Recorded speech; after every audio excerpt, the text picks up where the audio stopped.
अभिवादन करून व्यासपीठावरील सर्व मान्यवर मंडळी आणि मोठ्या संख्येने उपस्थित असलेले सभासद बंधू आणि भगिनींनो, या ठिकाणी अध्यक्ष साहेब, मला एकच प्रश्न पहिला विचारायचा आहे की आता तुम्ही सांगितलं की पुणे जिल्हा मध्यवर्ती सहकारी बँकेने जप्तीचे आदेश केले कुठल्याही Bhima पाटकचे.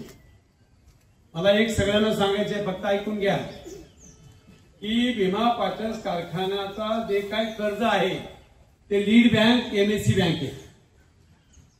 Maharashtra state cooperative bank lead bank आहे आणि आम्ही त्याचे सहभागी आहोत. त्यामुळे तो आम्हाला अधिकार अजिबात नाही जप्ती करण्याचा. परंतु तुम्ही काय सांगितलंय की जप्ती करण्याचे आदेश पीडीसीसी बँकेने केले, तर हे मला काही पटलं नाहीये. जरा जे काही खरं असेल ते सांगावं आणि ते काय खरं खोटं तर झाकून लपून कोणाचंच राहत नाही. रमेश थोरातचे नाही, ऐका जरा थोडं ऐकून घ्या मग बोला की तुम्ही. माझंही राहणार नाही, तुमचंही राहणार नाही. दुसरं हा एक मिनिट तुमचं उत्तर देतो. तुमच्या पहिल्या प्रश्न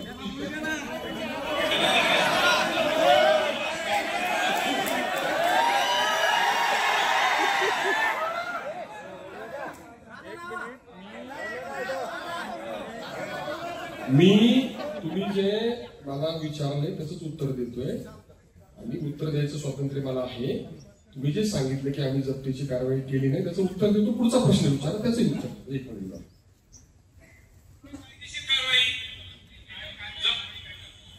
जप्त करणं हे बघा, जप्तीचे आम्हाला शिवराजेशीचे अधिकार मिळालेले आहेत.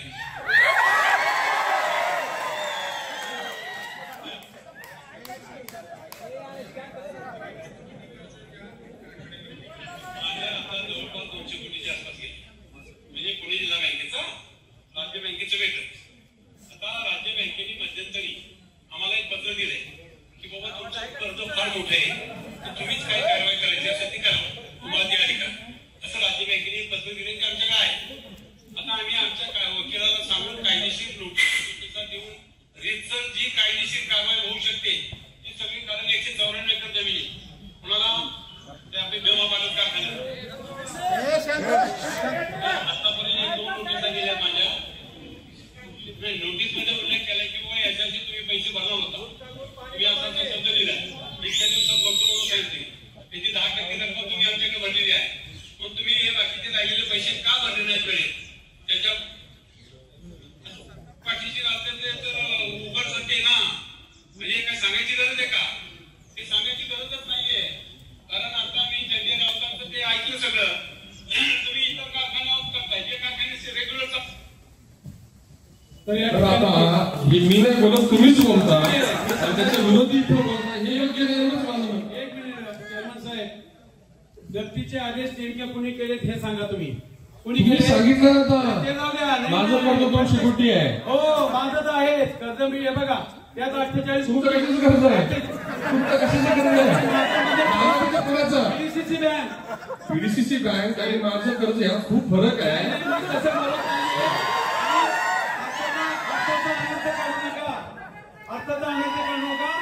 मी पीडीसीसी बँकेबद्दल बोलतोय. पीडीसीसी बँक पीडीसीसी बँकेबद्दलच मी बोलतोय. आणि पीडीसीसी बँकेचं कर्ज असणं म्हणणं आणि माझं कर्ज असणं म्हणण्यात खूप मोठा फरक आहे, याची नोंद घ्या. तुम्ही गैरअर्थ करू नका. नाही गैरअर्थ करत. तुम्ही गैरअर्थ करत. मी गैरअर्थ करत नाही. मला सांगा, मी परत ऐकून दाखवू का माझं कर्ज? ते नाही, ते नका करू. आता करू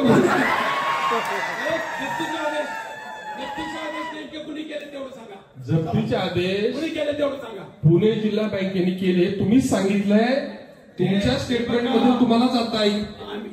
तुम्हाला ऐकून घ्यायचं नसेल आणि आम्ही म्हणतो त्याला जर म्हणलं तर द्यायचं नसेल तर काय करणार आम्ही? तुम्ही हुकुमशाही करायला चालवलं तुमचं. हे बघा, जप्तीचे आदेश हे एमएससी बँकेने त्यांनी सांगितलं आम्ही लीड बँक आहोत आणि आम्ही ते करणार. म्हणलं करून टाका, तुम्ही करून टाका. त्यांनी केलेली आहे जप्तीचे आदेश.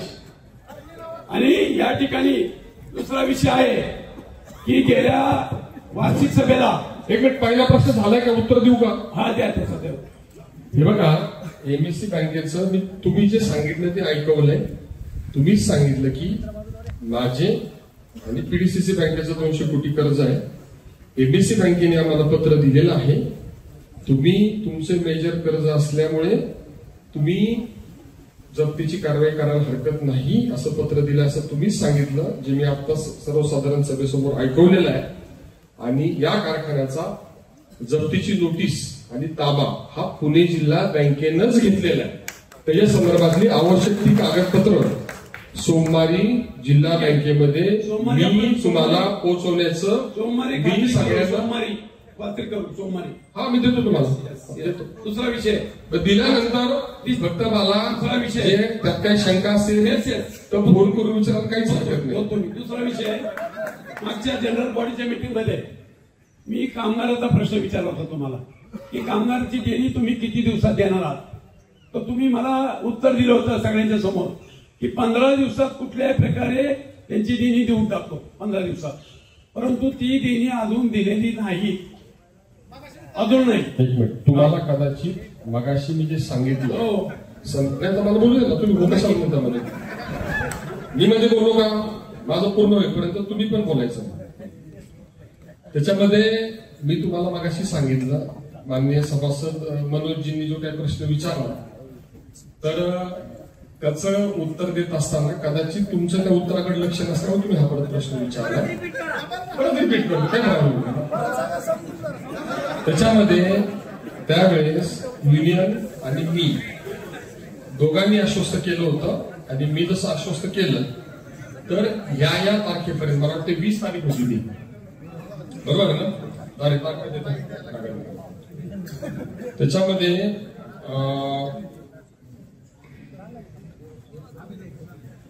साधारणपणे 20 तारखेपर्यंत आम्ही पैसे भरू जी रक्कम ठरली होती ते युनियनचं आमचं ठरलं होतं.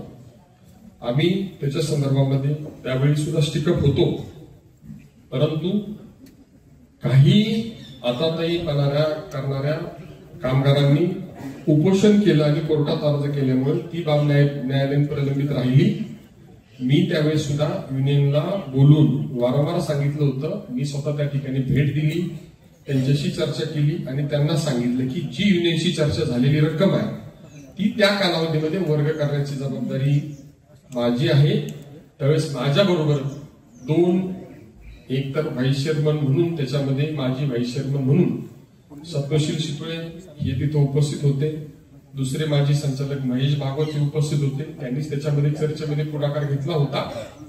आणि आनंददादा थोरात तिसरे व्हाईस चेअरमन या तिघांनी घेतला होता, पुढाकार घेतला होता.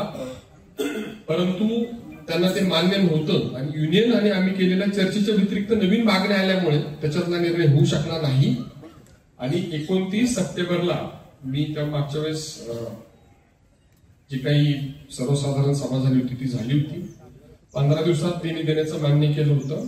15 दिवसाचा कालावधी देण्याच्या ऐवजी विनाकारण सभा संपल्यानंतर 3ऱ्या दिवशी 2 ऑक्टोबरला उपोषण सुरू झालं. न्यायालयात गेली, दसरा होता आणि त्यानंतर मी 12 ऑक्टोबरला त्यांना भेटून सांगितलं की आम्ही दिलेल्या कालावधीमध्ये पैसे भरायची आमची तयारी आहे. माझी नम्र विनंती मी त्यांना केली. गेटमध्ये सगळेच होते, सगळ्यांना माहिती आहे की ठरल्याप्रमाणे आम्ही देऊ, पण तुम्ही उपोषण करू नका. आणि नवीन मागण्यासंदर्भात सुद्धा ज्या काही इतर नवीन मागण्या असतील त्याचा वेगळा टप्पा करून त्याची सुद्धा कशी पूर्तता करता येईल ते पाहू. परंतु त्यांनी ऐकलं नाही. न्यायालयात गेल्यामुळे, न्यायालयीन बाब झाल्यामुळे पुढे ती प्रक्रिया ही थांबली. परंतु मी जे काही कामगार आहेत त्यांना आश्वस्त करतो, युनियनशी आम्ही त्या संदर्भात चर्चा करतोय आणि ते पैसे भरल्यानंतर बरीच कामगारांची इतर देणी सुद्धा मिळतील अशी स्थिती आहे. कामगारांचं हित पाहणं ही माझी जबाबदारी आहे. राजकारण त्याच्यामध्ये करायचा प्रयत्न कोण करतं हे सगळ्यांना माहित आहे. परंतु त्यावेळी त्या ठिकाणी चुकीच्या पद्धतीने चुकीच्या दिशेने सगळं गेलं आणि त्यामुळे युनियनने जर मला आता सांगितलं, त्यांनाही स्वातंत्र्य आहे, युनियनने मला कधी पत्र द्यावं की तुम्ही ठरवल्याप्रमाणे तुम्ही तयार नव्हता म्हणून झालं. मी त्यांना शेवटी 16 तारखेला, मी तारखेचं सांगतो, 16 तारखेला त्यांना मी बोलून ITI ला बोलून सांगितलं तुम्ही फक्त पत्र द्या की आमच्या झालेल्या चर्चेप्रमाणे आम्हाला रक्कम भरायला आमची हरकत नाही, आमची तयारी आहे, परंतु उपोषण चाललंय ते चुकीच्या मार्गाने चाललंय, एवढे एक पत्र द्या. ते सुद्धा पत्र न आल्यामुळे पुढची रक्कम भरली गेली नाही. त्याला न्यायालयीन बाब झाल्यामुळे सुद्धा ते करावं लागलं. आणि त्याच्या संदर्भात आम्ही परत एकदा आश्वस्त करतो. आता काही गडबड नाही, खिंडीत पकडायचा कार्यक्रम कोण कुणाचा करतो हे सगळ्यांना माहित आहे, परंतु त्या ठिकाणी कामगारांशी आम्ही बांधील आहे.